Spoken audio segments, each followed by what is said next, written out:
So when you look at the landscape today for financial services institutions, especially regional banks and credit unions, what are some of the unique challenges and opportunities that you see, kind of with the eye to why embrace that data estate modernization today? Carter. Yeah, so I would say, so personally, it's user experience, it's customer experience. So we talk a lot about customer 360, which seems to be at the forefront of a lot of organizations right now. So that is something I've experienced personally, but professionally, the demand for the right customer experience and the impact that that can have is amazing. So the customer experience, understanding churn rate, understanding, retention, using analytics to be fully transparent to your customers, and ultimately having, a goal around maximizing the customer experience. I think, Josh, you said it earlier, the impact to deposits and to the health of the bank and the bottom line is just incredible. So I have some personal experience with this one. My mother and my stepfather are both CEOs of fairly large credit unions. And I remember the days going into the basement of these credit unions, and it was the computers and the servers down to the server room, the wires everywhere. When the cloud came, and we're talking about AWS stuff, their minds just couldn't handle it. It was very challenging. It was very, what's the word I'm looking for? It was intimidating for them. So it was time for them to retire. So not having the right partner like a Passerelle, if they had parts of Passerelle or something like that, choosing the right partner would have helped them see the vision, see the capabilities going through that. So they had smaller teams that weren't very, very tech savvy, but with the right partners and stuff, they were able to.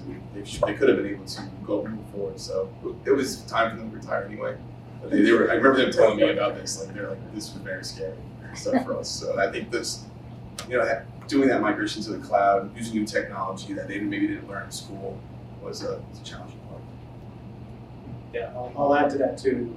That the legacy technology debt and the legacy tech stack that many financial institutions have, with the providers that we've all traditionally had, are one of the biggest barriers, and was candidly one of the bane of my existence when I was still working for the banker credit union, being able to put together and patchwork the lack of integrations that existed between these systems, make sense of the data with lack of data dictionaries.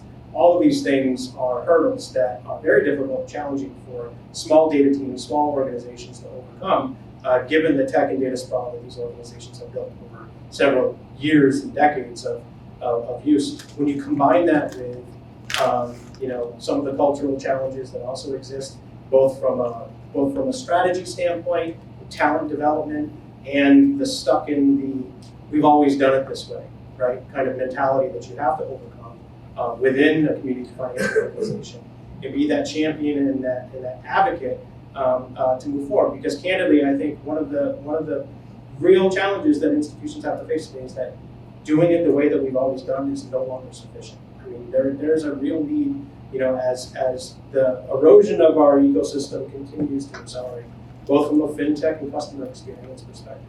Being able to leverage your data above and beyond just the reports and analytics and dashboards, and really make sure that you're driving initiatives and customer experiences, retention, product cross-sell, and every channel and every way imaginable, at least testing it and going down that path is paramount, right? So these are the things that I do believe are some of the biggest hurdles that, again, institutions, and particularly C-suites and CEOs of these institutions, need to be educated on more.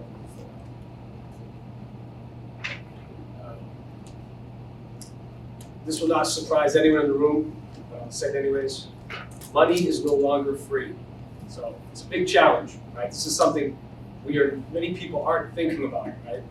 The persistence of inflation and high interest rates, that should be great for banks. But for budgets, typically not great, right? Obviously, people thinking about innovation in a time of tremendous uncertainty, walking out of a pandemic. How do you meet all of these great words that we're using up here on customer experience and everything else with a demographic that's rapidly changing, And I think at the same time, competition that comes from, especially for the folks in this room, from all angles, right? It comes from fear factors of JP Morgan spending $15 billion a year on tech. Half of that goes to putting new innovative things, and half of it goes to keeping the lights on. And then the other half is thinking about, I have 4 kids, most of them don't care what it says in the name of the bank. How do you provide experiences via digital, via mobile, that they can resonate with, so it gives them that same user experience? So I think it's harnessing some of that idea of, let's say, unifying some of the thoughts we've had here around focusing on, during this time of uncertainty, how we can utilize data to make that better data-driven decision-making, to prioritize around connecting with clients and then protecting the bank, and moving forward. I think Josh has given a lot of the seeds to grow and make that much more effective, but I think this is just something to set the table on the reality of why now the cost of inaction is high. And I think this is where I think some of that, creating that data foundation is going to absolutely pay yields and dividends for the most critical use cases that would be meaningful to these banks. I think simply it's survivability. When you look at everything that's going on, and we talked about uncertainty, interest rate, compression, world affairs, the thing that always wins is speed. And if you can beat other people to the opportunity, you have a chance to survive longer, get a little bit ahead. I think that's why it's critical. It's not. I don't think it's an option. I think you have to do it. And those that succeed at it will continue to grow, and those that don't are going to be in a tough spot. I'm kind of trying to read it, and I know. The answers are coming next. Okay, so